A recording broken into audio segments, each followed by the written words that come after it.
One of the most challenging elements you can face on an autocross course is called a Chicago box. A Chicago box is a rectangle with two open areas around a cone on one side. Basically, it's a short slalom disguised as a box. At speed, Chicago boxes can be visually confusing, and they punish drivers in multiple ways. Attacking a Chicago box incorrectly can lead to losing time or hitting a lot of cones. This video shares tips to get you through a Chicago box as fast as possible. The cones that matter most in a Chicago box are the cones that define the entry, center, and exit. The placement of the center cone in a Chicago box will vary. It can be in line with the entry and exit cones, offset to the inside, or offset to the outside. And the distance from the entry and exit cones can be tight, open, or equal. Each of those variables affects how you attack the Chicago box, and they also make it more likely that you'll hit the entry, center, or exit cones.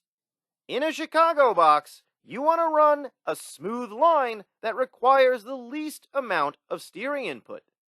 More steering input means you can't use as much throttle. Backsiding the important cones is key to running the correct line. The term backsiding refers to where you're positioning your car relative to a cone. You backside a cone by putting your rear quarter panel close to the cone you're driving past. Your proximity to the cone and your angle of attack both affect the line you're taking through the element and the speed at which you can attack the element. Backsiding the entry cone and the center cone allows you to stay clear of the exit cone. A lot of novices run a wide line to avoid hitting the center cone. A wide line is slower because it adds distance and forces you to make sharper steering inputs. Another common Chicago box driving error is being late.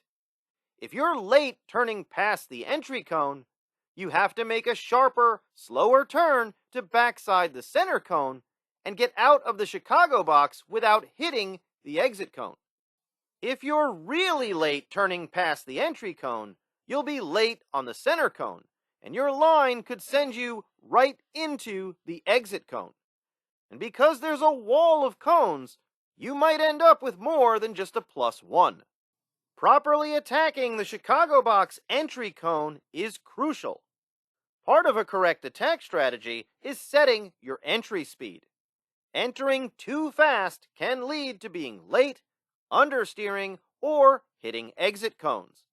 Slowing down too much will cost you time. You have to find the perfect balance between aggression and restraint. If you need to use the brakes to set your entry speed, brake before you turn to avoid overlapping those two inputs. Getting into a Chicago box is only half the battle. You need to get out without losing time or hitting cones. You have to determine if the exit is slow or fast. When you're walking the course, pace off the distance between the entry and center cones and the center and exit cones. That will help you determine if the exit is fast or slow. Here's a Chicago box with a center cone that's aligned with the entry and exit cones, but is positioned closer to the entry cone. This version of a Chicago box would be considered slow in, fast out. You'll have to scrub off speed before initiating your turn to make the tighter entry.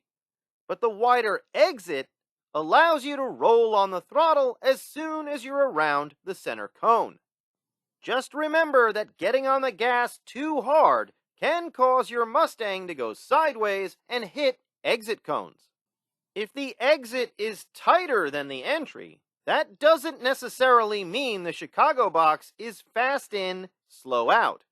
It's often a trap to set you up to fail. Sometimes a Chicago box is slow in, slow out. A Chicago box is a difficult element that rewards drivers with good autocross fundamentals and punishes drivers who are too aggressive on the way in and the way out.